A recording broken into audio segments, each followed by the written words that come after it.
अहिल्या ब्रह्मा जी की मानस पुत्री थी। सृष्टि के निर्माता ब्रह्मा जी ने एक स्त्री का निर्माण किया जिन्हें वे अहिल्या के नाम से पुकारते थे। अहिल्या अत्यंत रूपवान थी तथा उन्हें यह वरदान प्राप्त था कि उनका यौवन सदा बना रहेगा। उनकी सुंदरता के सामने स्वर्गलोक की अप्सराएं भी फीकी नजर आती थी।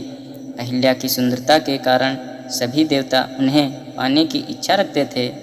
ब्रह्मा जी ने अहिल्या की शादी के लिए एक परीक्षा का आयोजन किया जिसके विजेता से वह अहिल्या की शादी रचना चाहते थे। सभी देवताओं को निमंत्रण दिया गया। सभी देवता उस परीक्षा के लिए उपस्थित हुए। महर्षि गौतम ने यह परीक्षा उत्तीर्ण की। इसी कारण अहिल्या का विवाह विधिपूर्वक महर्षि गौतम के साथ हुआ। इंद्रदेव अहिल्या की सुंदरता पर अत्यधिक मोहित हुए। एक दिन इच्छा के वशीभूत इंद्रदेव पृथ्वीलोक में अहिल्या से मिलने चले आए। महर्षि गौतम के रहते इंद्रदेव कोई दुस्साहस न कर सके।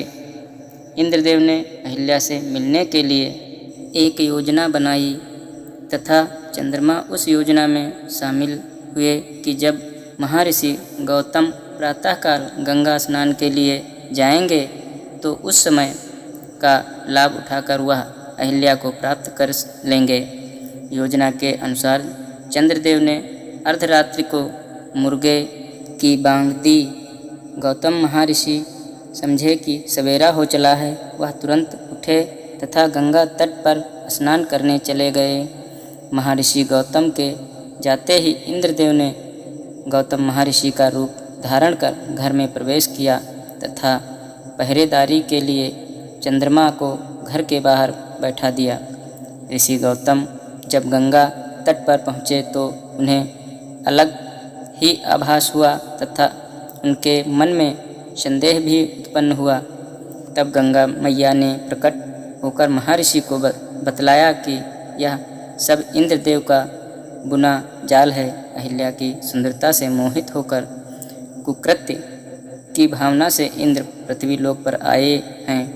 यह सुनकर क्रोधित महर्षि गौतम तेजी से अपनी कुटिया की तरफ आए। जब उन्होंने कुटिया के बाहर चंद्रमा को बैठे देखा तो गुस्से में महर्षि गौतम ने चंद्रमा को श्राप दे दिया कि राहु की कुदृष्टि तुम पर सदा बनी रहेगी। इसी श्राप के कारण चंद्रमा को ग्रहण लगता है। गुस्से से लाल पीले महर्षि गौतम ने अपने कमंडल से चंद्रमा पर प्रहार किया। इसी कारण चंद्रमा में दाग है। इंद्रदेव को महर्षि गौतम के आने का आभास होते ही वह वहाँ से भागने लगे। महर्षि गौतम ने इंद्र को श्राप दिया तथा पृथ्वीलोक में पूजा न होने की बात कही। वहाँ से भागते समय इंद्रदेव अपने असली रूप में आ गए। अहिल्या की कोई गलती नहीं थी। उनके साथ तो इंद्रदेव ने छल किया था, परंतु क्रोध के आवेश में महर्षि गौतम ने अहिल्या को अनंत काल तक शिला का रूप धारण करने का श्राप दे दिया। परंतु जब महर्षि गौतम का गुस्सा शांत हुआ तब उन्हें आभास हुआ कि इस सारे प्रकरण में अहिल्या की तो कोई गलती नहीं थी। उन्होंने जो श्राप अहिल्या को दे दिया था उससे उन्हें काफ़ी दुख हुआ, परंतु वह अपना श्राप वापस नहीं ले सकते थे। तब उन्होंने अहिल्या की शिला से कहा, जब तुम्हारी शिला पर किसी दिव्य आत्मा के चरणों की धूल स्पर्श करेगी तब तुम अपने असली रूप में आ जाओगी। इतना कह महर्षि गौतम वहाँ से चले गए। युग बीत जाने पर महर्षि विश्वामित्र राक्षसी ताड़का वध के लिए अयोध्या से प्रभु श्री राम एवं उनके भाई लक्ष्मण को अपने साथ लेकर आए। ताड़का वध के बाद भगवान श्री राम की वन में एक तरफ वीरान पड़ी कुटिया पर नज़र पड़ी तो वह वहाँ गए तथा अपने गुरु महर्षि विश्वामित्र से पूछा, गुरुवर, यह अत्यंत सुंदर कुटिया किसकी है जहाँ इतनी वीरानी है? प्रतीत होता है कि युगों से यहाँ कोई आया गया नहीं है। कोई पशु पक्षी भी इस सुंदर कुटिया में नज़र नहीं आ रहा। आखिर इसका क्या कारण है? इस रहस्य को बताइए। तब महर्षि विश्वामित्र ने कहा, हे प्रभु, यह कुटिया वर्षों से आपके आने का इंतजार कर रही है। इस कुटिया में आप जो शिला देख रहे हैं, यह आपके चरणों की धूल का युगों से इंतजार कर रही है। भगवान श्री राम ने महर्षि विश्वामित्र से पूछा, आखिर इतने वर्षों से यह शिला क्यों मेरी चरण रज का इंतजार कर रही है? इतना सुनकर महर्षि विश्वामित्र ने भगवान श्री राम एवं लक्ष्मण जी को अहिल्या की पूरी कथा सुनाई।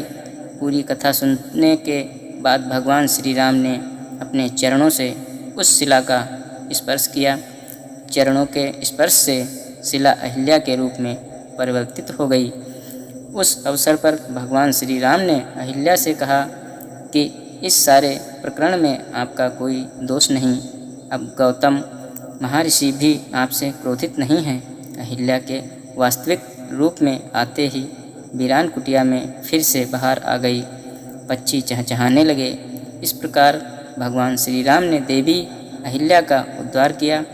सभी योगी जन इसी राम नाम का जाप करते हुए परम सत्य को पाने के लिए प्रयासरत रहते हैं।